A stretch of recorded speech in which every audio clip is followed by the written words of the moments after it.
This is Nancy from Nancy's World. I want to welcome you to my channel. I want to thank you for watching. And before anything else, I want to wish you all a happy new year 2023. I hope that your holiday season, whatever you celebrate, has been wonderful, and along with your friends and your family, and that this new year 2023, it brings you lots of joy, peace, and above all, God's blessings in your life. I want to do a lot more videos this coming year, so if there's anything specific you would like to watch, please let me know down below. This is going to be my first video for 2023, and I hope you enjoy it. Please don't forget to like my videos and subscribe, and I'll be watching you on my next videos. Thank you. Okay, let's get started. We will start with some yarn. Get any yarn that you like. This happens to be a baby yarn from Red Heart. It's just a plain white acrylic yarn. You don't need to start with anything fancy or expensive, just whatever you can get your hands on. Red Heart is one of the best to start with that. And a good size crochet hook would be a G. This is a G. You could also get an H or an I. There, G, H, and I are the more basic ones that you use in most projects. Even a J, but we'll get more into that later on. But this one is a G that we'll be working on. Let's see if I can get it into the camera. A G. Okay. And as you learn, you will get more comfortable with how to hold the crochet hook and how to hold your yarn, how to work with it. At first you're going to feel awkward. That's okay. The more you work with it, the more you practice, the better you'll become and the more comfortable you will become. All right? I will show you how I hold mine, but you can try that way. If it's not comfortable for you, just find your own way. I'm sure you will find it. Everybody does. I am not a professional crocheter. I have been doing it for a long time. I learned when I was a teenager from my mom. She taught me. She was left-handed, and it was very difficult learning from a left-handed person, being that I'm right-handed. But what I did was basically whatever I saw her do, I just flipped it over. So let's get started. We want a piece of yarn to work with. So you want to get some loose in here. Put the rest to the side. What we're going to learn today is a chain stitch. It's your basic stitch, your very first basic stitch. All projects begin with a chain stitch. All projects have chain stitches within them. So this is the first stitch that you need to learn. You do a lot of things with chain stitches. So the first thing we're going to do is a slip knot. Okay? And the slip knot is what we use to get the yarn on our hook. So leave a tail on your yarn. Doesn't have to be too long. Maybe 8-10 inches. You're going to wrap it around your finger. Cross it over. And in this loop that you made, right here, you're going to take your yarn and you're going to pull it through. And there's your slip knot. They call it slip knot because it's adjustable. You can make it tighter or looser. Okay? You're going to take your hook, you're going to put it into that loop, and you're going to pull your yarn ends, and you will tighten it. Okay? Now, the short tail that you left is just a tail. The long end of the yarn, the one that's sticking out of your skein that you're working with, is called your working yarn. So we're going to take that over the pinky, under the ring, over the middle, and the index fingers. Okay? That's how I like to hold on. Then with these two fingers, I hold on to my work as it progresses. Okay? Then with my right hand, I hold on to my hook. I like my hook to be facing me. I use my thumb, index, and middle fingers on my right hand to hold on to the hook.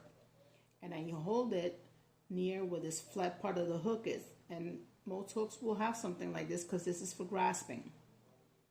Okay, it helps you to hold it tight. I hold it around there and I hold it firm. I don't want to hold my yarn too tight that I can't move it. but I do want to hold it firm, okay? So the first thing I want to do is we're going to take our hook, after we've got our slip knot in there, take the hook, go underneath your yarn. This is called yarning over, okay?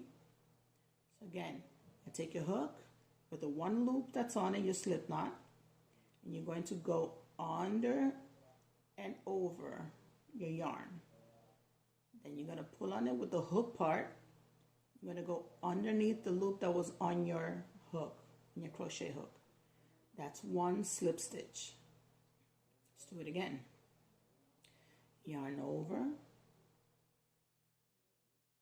and through the loop. That's two. Yarn over and through the loop. Excuse me. Yarn over and through the loop. Readjust. Yarn over through the loop. Yarn over through the loop. Okay. With this hand, we're holding to our yarn, so we have some tension. And over here, we're holding our project as it progresses. Okay, hold that firm so it doesn't get away from us. Over here, we're holding our hook firm, but in a way that we can move it freely. Okay, and we do it again. Yarn over and through the loop. Again, go under the yarn, over, and then we pull it through the loop. And it looks like little braids. Same way you will make a braid. See, it's just a braid. It's going to be one long braid, and you can make this as long as you need it to be for whatever project you're working on. We're going to see what we can do with this as we go along and as we learn more stitches. But we always start with chain stitches. So again, yarn over and through the loop. Yarn over through the loop. Yarn over through the loop. Okay? This is how we continue. Yarn over and through the loop. So this week I just want you to practice slip stitching. Do as many as you'd like until you feel comfortable. Also, pay attention how you're holding onto your yarn and your hook so you can see which way works best for you, which way makes you feel more comfortable, more secure, how you can better control the yarn as you're working with it. Remember, we don't want this to be too loose like this where we can't control the size of our loops. We want to be able to control the size of our loops. So this is too loose and this just doesn't work. They don't come out uniform. So we want to hold it in a manner that we have tension so we can control how much yarn we're actually using for the stitch that we're working on at the moment, and it doesn't get away from us. So we continue. Yarn over through the loop. Yarn over through the loop. Now don't make these too tight because we're going to be working into these later on once we get past the initial part. We're going to be putting stitches into every one of these little stitches, or maybe in some of them, maybe in most of them, maybe in all of them. Depends on what you're working on. But you don't want to make them too tight. You don't want to make them too loose. You don't want them, you know, like this. You don't want them to look like this. Okay? You don't want them to look like this. This is too loose. You want them to be a little bit more uniform and a little bit more like an actual braid.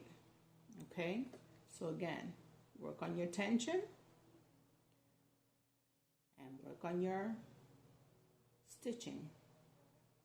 We're going to continue doing this until we're comfortable. And that's all it takes for a chain stitch.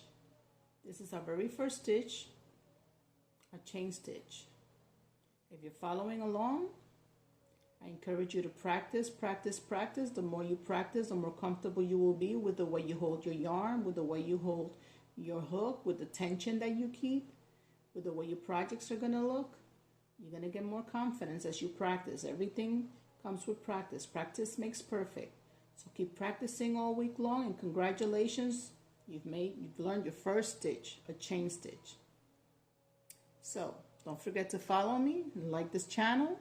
And please come back for the next stitch on my next video. See you soon. Bye.